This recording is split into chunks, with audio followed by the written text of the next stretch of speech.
Hindi nangyayaya na. Saan si kuya mo? Tingnan mo ba? Ha? Tingnan mo. Ano yung ulam nyo? Kahapon ba yung ulam nyo? Init-init lang. Init-init lang. Hoy, kain tayo. Kain na ano ba? Pobre. Kain, Papa. Ah, hindi talaga namamansin, oh. Oh, namamansin sa Papa. Hindi minaway mo kasi. Natanggalan ng isang ipin eh. Ah, oh. Hindi naman ko kasi ano yun, Ma, kung hindi yan nagsusumbong ka. Nagsusumbong ka kasi, ayun, oh. Check. Hoy, kain tayo.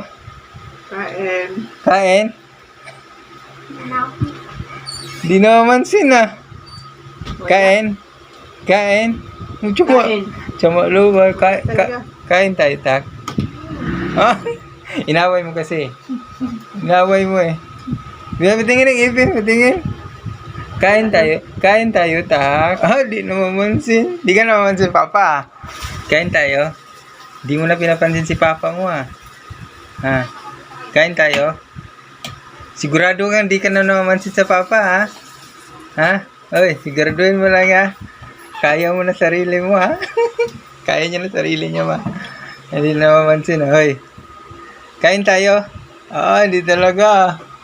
At tingin, si Mama kasi sinasabi na tatanggalan ka daw ng ano kasi nahingo na daw ipin mo. Mama yun eh. Ano, di ka na namamansin? Hindi naman masakit. Hindi na masakit. Hindi naman daw masakit eh. Hoy, kain tayo. Yakin? Sama ng loob nyo. Hindi na namamansin. Hindi na yung baby yan eh. Hindi ka na baby daw. Naku, malapit na lalabas si Bibi.